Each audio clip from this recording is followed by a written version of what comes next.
Today we are going to go to every single tourist attraction in Tbilisi in one day.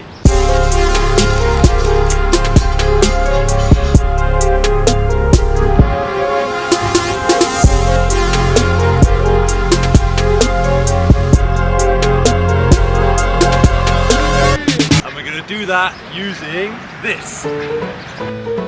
What, you making the video of my... Or you want to sit next to it? Okay, so we've just set off. We're actually starting off near the edge of the old town. Here we go.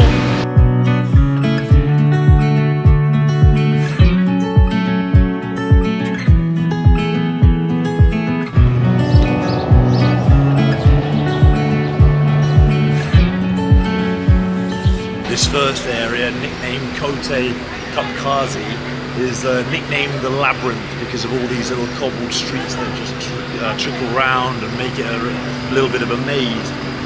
And this area was the original sort of hub of the city when, back in the day when all the trade would come to the city. It's full of little old bazaars, little hostels and little street markets. Really cute little area. This is where we were last night actually having a meal.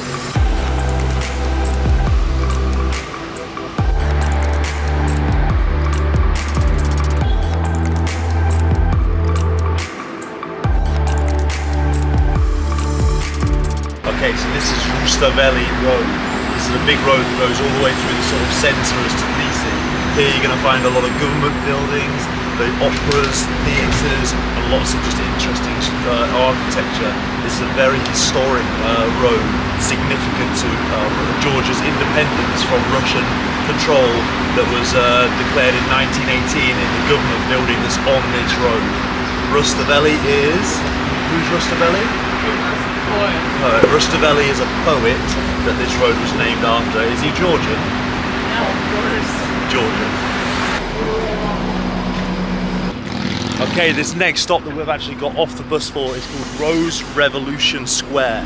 And it gets that name because in the building just over my left, there was a big demonstration where some protesters entered the courts or entered the chambers where they were having a political debate, holding roses as a sign of petition. And it also houses this famous landmark, which is this bicycle, which is seen as the gesture of the city for people to have a better, healthier lifestyle. Oh, that's cool. But no one's there. Hello. Interesting, we've just learnt that Tbilisi is actually one of the safest cities in the world, reporting some of the lowest crime rates anywhere in the world, which is actually crazy, like considering you've got countries like Singapore, but also it's often voted one of the most trendy cities to come and visit because of its juxtaposition between the old historical side and the modern side as well. And you can see why we're just leaving the historical side but entering the more modern side now, and it looks really cool.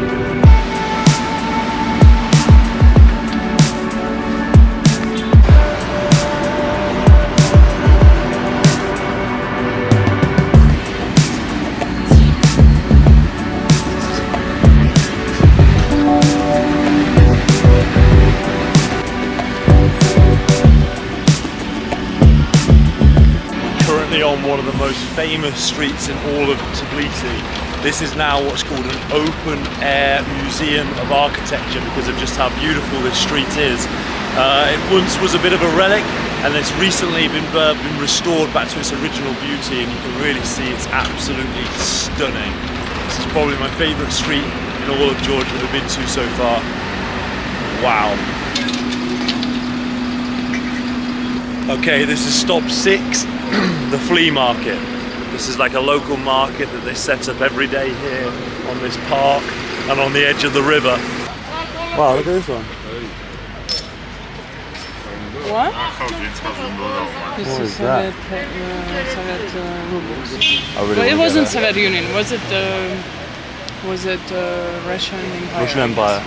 So this that I've just bought is an old Russian Empire 5 ruble. I've just paid 10 lari for it, so I've obviously just got massively ripped off, but I don't care. That's well cool, I think. I've never seen a note, even in that orientation, never mind 1909 Russian Empire money. I'm very happy with this. This river's actually got a really interesting story as well, because this is called the river, insert name here. And it's the largest river in this region, running at over 1,000 kilometers, which is crazy. And it's actually seen as the divide between Asia and Europe, this river line. That's fascinating. I've always wondered where that line would be. Apparently it's here.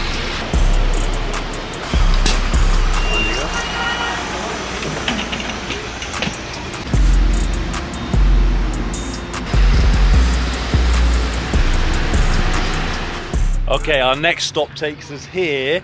Well, it actually took us over the other side of the river. We've cheated and walked here because this part of the tour is designed to take you up to the top there. You might be able to see it where the fortress is, but we're going to cheat and we're going to use this, which is the cable road, because if you get the cable road up, then you can walk back down. I've seen in a lot of other videos people walking up and then getting the cable road down, which to me makes no sense. So we're going to get the cable road up and then walk ourselves back down.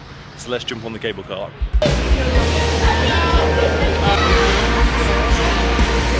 So just 3 Larry for a one-way journey up, and we're going to walk down. We've also picked up a friend. This is Sasha. Hi. This is Sasha we're going to be with for the rest of the day.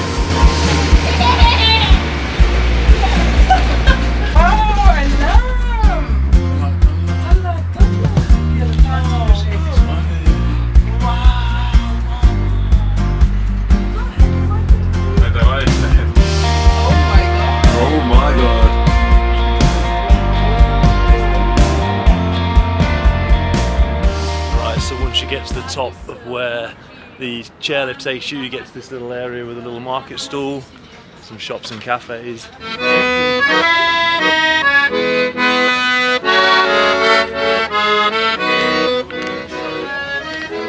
Oh yes, you are fashion. I'm in love. You're in love? Yeah, it's written. Very nice. This right here behind me, you might not be able to see it very well. This is the statue of Mother Georgia, and like a lot of these Caucasian countries, they have their statues, their mother statues. So you have like Mother Russia, Mother Georgia, Mother Armenia. Lots of these countries have this this statue that's with the woman with a sword protecting the country. Really cool.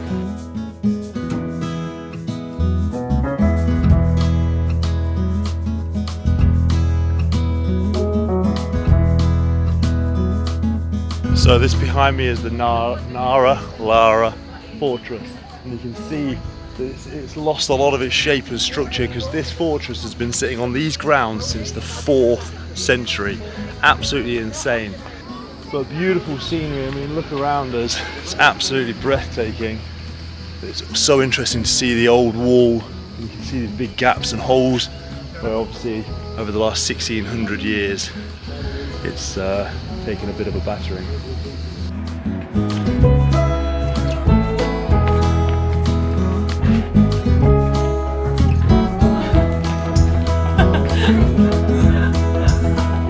And behind me just here, this is St. Nicolas's Church. And a little bit like everywhere in Georgia, or Tbilisi in particular, this is a juxtaposition between old and new. Because it might look quite old, but it was actually only built in 1997, so it's brand new. Because the original church that was here was destroyed back in wars, back in the 8th century. Where I just said about all the all the wall ruins, apparently that was only due to an earthquake in the 18th century. So it actually survived all the wars and all the invasions and all the things that happened through the years. It was an earthquake that toppled the walls. So interesting. And up here is just so beautiful.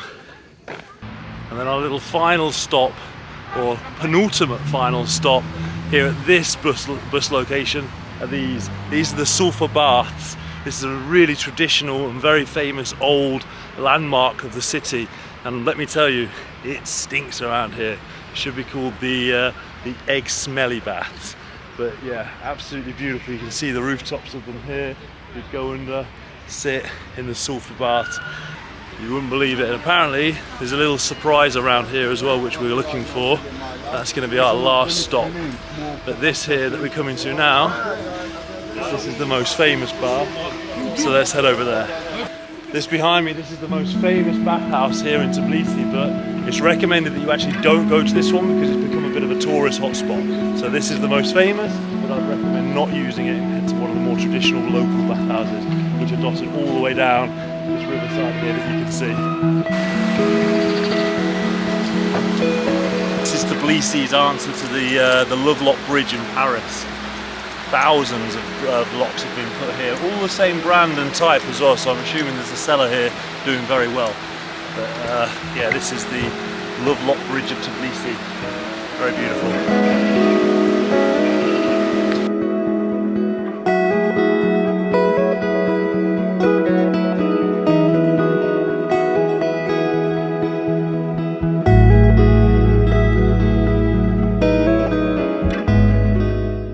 I think this is the very last thing I was expecting to find here in literally the centre of Tbilisi, this really cool waterfall. And like I say, we thought we could see it from all the way at the top, and we could. And it's at the edge of this gorge that leads all the way back down into the centre of the city. But we are so close and so central right now, this is really bizarre to see. I don't think I can think of any other city I've ever been to where there's a waterfall in the city centre. Just another thing to add to this romantic city. Okay, this is stop 12, I believe, and this is European Square. This is actually where the park and that really cool Freedom Bridge meet. But then we're going to try to go up here into this like old towny part. Cool, blimey, it's windy up here, bro. Bloody windy, bro. Yeah, I need to catch my dress. Why? Because of this. I'm walking like that.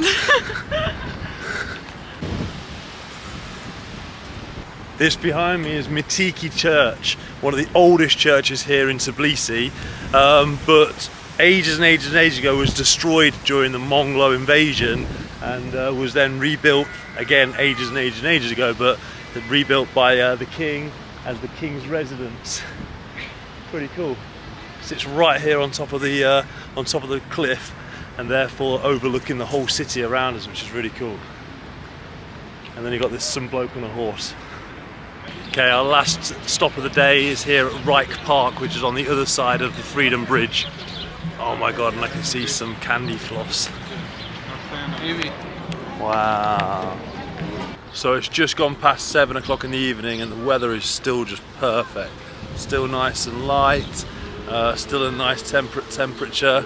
It's just perfect. Strolling around a little park like this to end off our evening, it just feels like a really nice way to finish the day. It's so nice when you come to these cities where you have options. I'm just going to avoid this big hole in the floor. So nice when you come to these cities, you've got options to just wander around in the evening when it's not got too chilly. This is a beautiful city and this park is really nice. This really modern structure that's just slap bang in the middle of this park is just another example of how well they combine like this modern architecture with the old architecture. If you just look down this side, look how cool that building is. Okay, we're going to wrap things up here today on this Peace Bridge. I kept calling it the Freedom Bridge, but it's called Peace Bridge. It's this amazing structure that goes over, connecting the south and the north of this beautiful city. And at night, it's lit up by over 1,000 lights. In fact, you can actually start to see them twinkling even now at 8 PM. But at night, it's going to look absolutely sensational.